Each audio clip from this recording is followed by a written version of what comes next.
Now, Terry, Yeah. before the break, we had part one. Right at the top, as we always do with Gigajam, we have our lesson objectives. You alluded to something. You said you had a little lesson objective up your sleeve. Are you going to roll your sleeves up now and tell us what it is? Yeah, well, I can tell you what it is, yeah. Yeah, we kind of saved it because it's a really important one. We had quite a lot going on, so we just dealt with those other three objectives.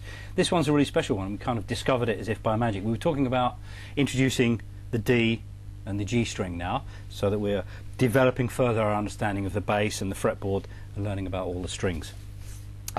Previously to that, we'd only worked on the E string and the A string. So this new objective, we discovered it as if by magic, really. We are talking about a G down there, and a G up here. And we didn't worry, it's the low G, which is on the 3rd fret of the E string, and then the high G is on the 5th fret of the D string. So we just dealt with that. We didn't worry about any other notes in between. Of course, there are other notes in between.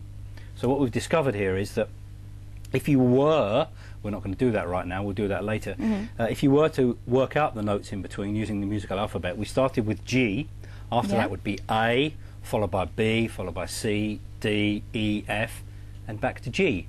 So what that's called in music speak is an octave, or one octave.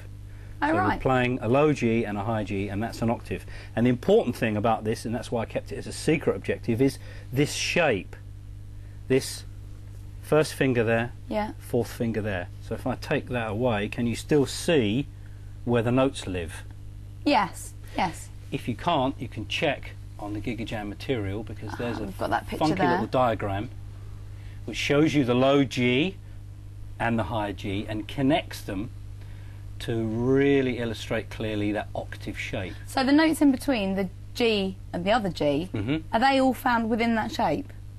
Yes, yeah, I mean, again, later on as we develop and we start to learn more fancy stuff like scales and chords and so on, we'll be looking at those other notes in more detail. At the moment, we've just been finding our way around in this position and trying to use the notes we've learned to find some interesting bass grooves. But those other notes could all be accessed, between the octave shape low G and high G. That's amazing. Does that just work for G? Or does that work for all the notes? That's the cool thing about the bass, and we'll be talking about that in detail in lesson 7, is the symmetry of the bass and the fact that you can transfer, you can move things from one place to another. So we happen to be working in this lesson 6 on the notes of G.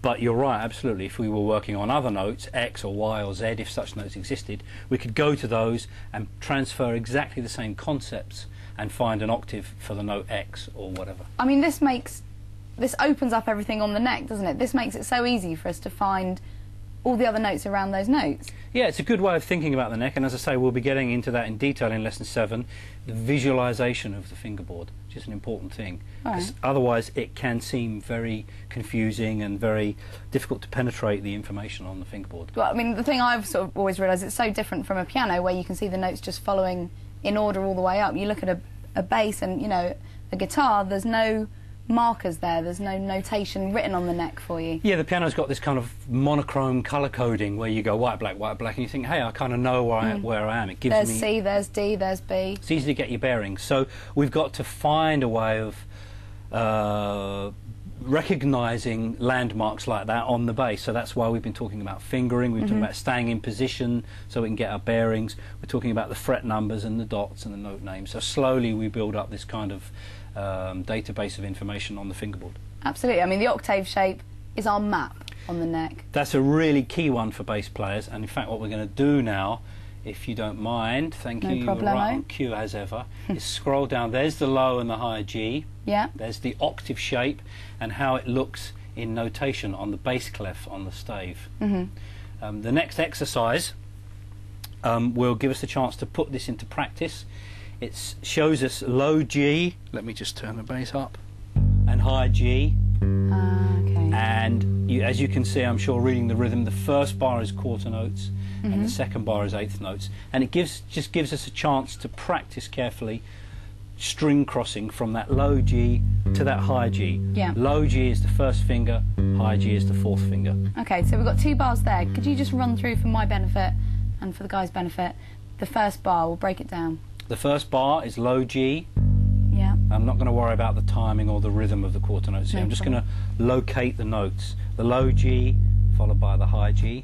Yeah, good, you're copying me. And then the low G again, and then the high G. And the second bar? And the second bar is eighth notes, so it's 2 strikes, so I'd probably alternate with my picking hand. 1 and 2, yeah. And then got to get your fingers from your picking hand from that 4th string, the E string, across, string cross to the D string.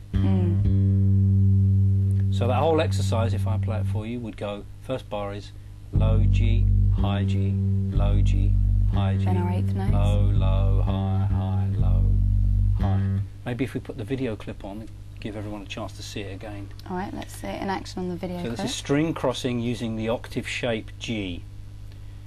Here it comes. I'm going to just trace it. Yeah, let's try and play along with it. So we're developing our speed, our tempo again, our reading of the notes. We've got string crossing. We've got this extra idea of the octave shape. There's a lot going on, isn't there?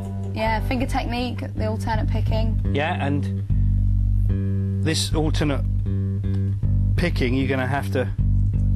You're actually kind of, I wouldn't say moving the hand, but rotating the hand, and that's why we concentrated earlier on keeping that thumb anchored either on the string or on the thumb, so that the hand can move rather than having to do all this kind of dancing. Okay, just a note, when you were playing your quarter notes with the low G and the high G, were you just always using number 1 of your picking fingers? No, I was kind of getting into these old habits that I know what's coming. I've looked at this exercise a couple of times now with you. Right. I've identified the pitch of the notes, the low G and high G. So I'm kind of on automatic pilot and I'm thinking, well, I need to play that and I need to play that. So why don't I just leave that finger there so it's ready and handy to play the low G, and I'll keep this finger, the first finger here, ready to play the high G. So I've kind of separated those 2 fingers a bit more than I've done previously to this lesson. And you could do that either, I mean, you could either have the high one on the first one or the high one on the second finger, whatever feels comfortable. Absolutely, whatever feels comfortable, whatever you feel comfortable with, whatever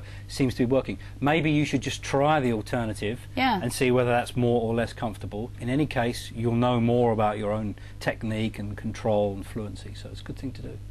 All right. Shall we try this with the... Do you want to try it with the extractor? The extractor, yeah, and play along with the band. All right, I'll load that up for you. I'll be looking for a number of things here whilst I'm studying you, Terry. I'm going to be looking at your positioning with your fret hand. Okay. And your picking hand. Yeah. And obviously, you got to keep in time, and that's where the Gigajam band aren't going to let you make any mistakes. Hopefully. And I'm just demonstrating the octave shape. Yeah. Low, low, low, high, high, low, high, low, high, low, low, high, high, low, high. Really important shape for bass players. Lots of great... Yeah, it's a good sound actually as well. I mean, is this a popular sort of maybe little rhythm that's used in music? I can't speak, I'm in awe. You're having a good time. Yeah, it is, and what we'll see in the next exercise is exactly that, how to use this octave shape, use what is effectively just one note really, a G, a high, thanks Natalie, a high G and a low G, and use that to build some interesting rock grooves using just that root bass note. So scroll down, there it is, that's what I'm looking for. So we're using this octave shape. Yep. Using the creative move. This next exercise, exercise 4, doesn't use any other notes, it just uses G. It uses the low G that we've been practicing and the high G. Yeah. The difference here is the combination, it's what we were talking about earlier. Different combinations, different permutations, redesigning it, changing them around, not playing necessarily one bar of just quarter notes and one bar of just eighth notes, mixing that up, the different combinations, what makes it really exciting. Yeah, let's have a look at the video clip. See how it sounds and then maybe play along with it with the extractor. Okay, I'll get ready to go. All right, talk us through it, Terry. So the basic approach here is just using that low to high thing. Yeah. But of course you could also go high to low. So he starts out, let's get him to the end of the clip, then I'll demonstrate it. This is sounding quite tuneful now. Yeah, it sounds good, doesn't it? Yeah. Okay, so the first 4 bars we go low to high. We've got the low G.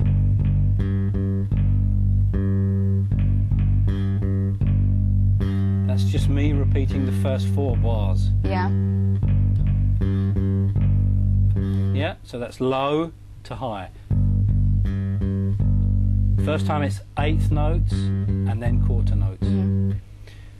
The second 4 bars, bars 5 through 8, turn it around, turn it on its head, play high to low, why not? Always consider the options, the alternatives, try and make the music more interesting. So here we're going from high to low, and this one goes.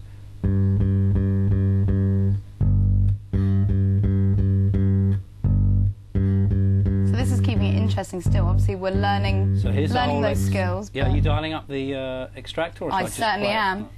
So this exercise then, Terry, exercise 4, alternating that high to low Gs, and then that's in the first 4 bars, and then in the second 4 bars, bars 5 to 8, we're going from the high down to the low. That's it. Fantastic.